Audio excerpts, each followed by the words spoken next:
tarde, boa noite a todas e a todos. Vou apresentar o trabalho proposto pelo professor Felipe Giraldelli, da Faculdade Brasileira do Recôncavo. Ele ministra a disciplina Direito Penal Parte Especial 1.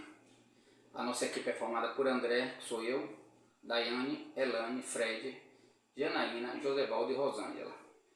E o nosso assunto é diferenciar o parágrafo 9º do parágrafo 13º do artigo 129 do Código Penal.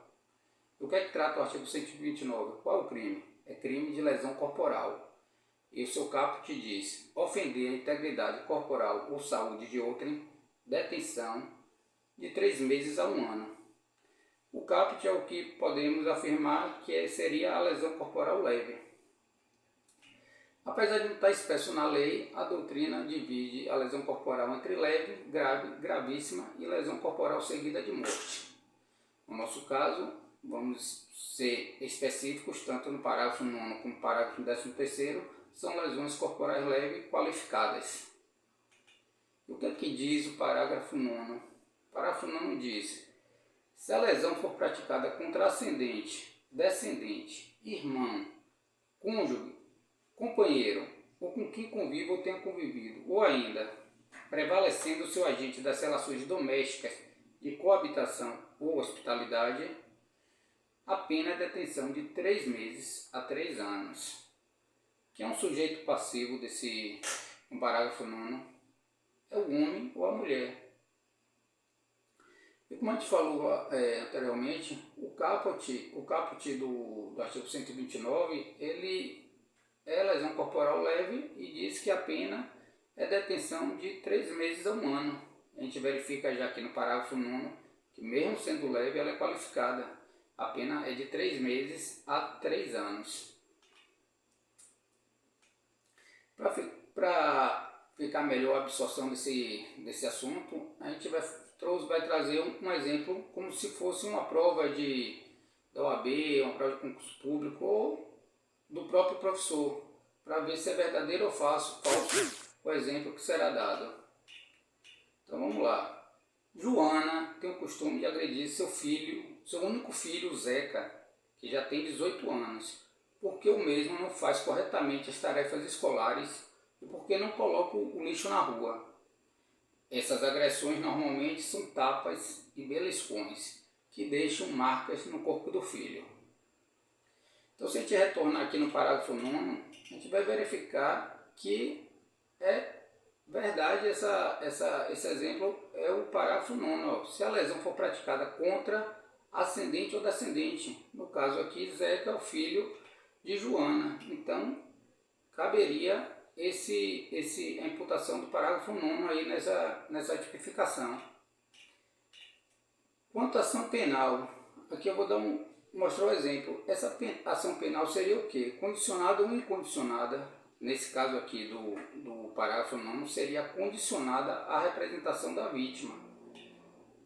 Zeca deveria ir ao Ministério Público e relatar o que é que ocorre para o promotor ou a promotora ingressar com ação penal no judiciário. Já o parágrafo 13º, ele diz assim: se a lesão for praticada contra a mulher por razões da condição do sexo feminino, nos termos do parágrafo 2A do artigo 121 deste Código, a pena é reclusão de 1 a 4 anos. Que é um sujeito passivo, no parágrafo 13º, somente a mulher. E o que é que diz o parágrafo 2A do artigo 121? Ele diz: considera-se que a razão de condição do sexo feminino quando o crime envolve violência doméstica e familiar ou menosprezo ou discriminação à condição de mulher. Para fixar o parágrafo, vamos a mais um exemplo, para ver se é verdadeiro ou falso. Ferreira é casado com Senhorinha da Silva há 10 anos. Desde o início do casamento, a esposa não trabalha e vive para a família. Ela diariamente realiza os trabalhos domésticos e cuida dos filhos com total dedicação.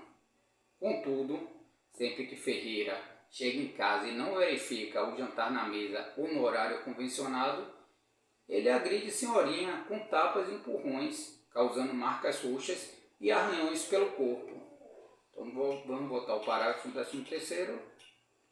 Lesão praticada, se a lesão for praticada contra a mulher por razões de condição do sexo feminino, nos termos do parágrafo 2A do artigo 121. O que é que diz? Considera-se as razões do sexo feminino quando o crime envolve violência doméstica e familiar. Então seria verdadeiro também aqui essa assertiva, se perguntasse se caberia a tipificação do parágrafo 13º nesse exemplo.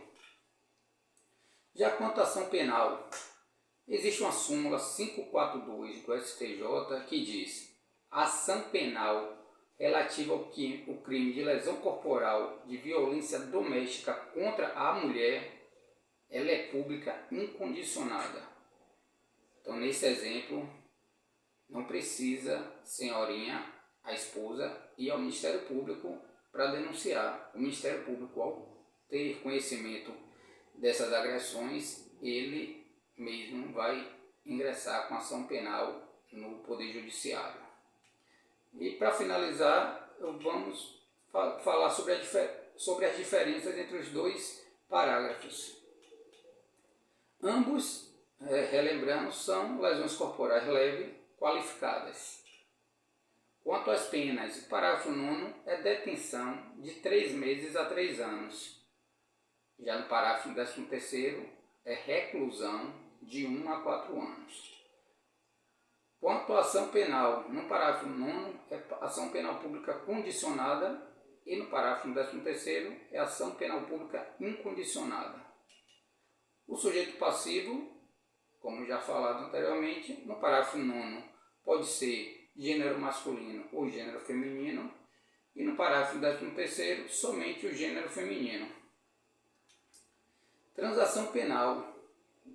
Ao contrário do caput do artigo 129, que é a lesão corporal leve, e do parágrafo 6º, que é a lesão corporal culposa, que tem previsão de transação penal, pois as penas do caput do parágrafo 6º não é superior a 2 anos, caberia a transação penal.